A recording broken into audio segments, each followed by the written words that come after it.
ஓடி வருகிறான் உதயநிதி. ஊருக்குள் அவன் பேர் உருட்டு நிதி.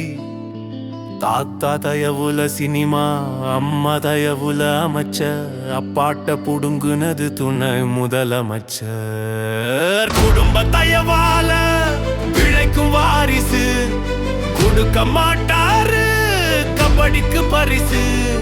மக்களை ஏமாற்ற அடிச்சு விட்டாரு, ஆட்சிக்கு வந்ததும் கடப்புல போட்டாரு.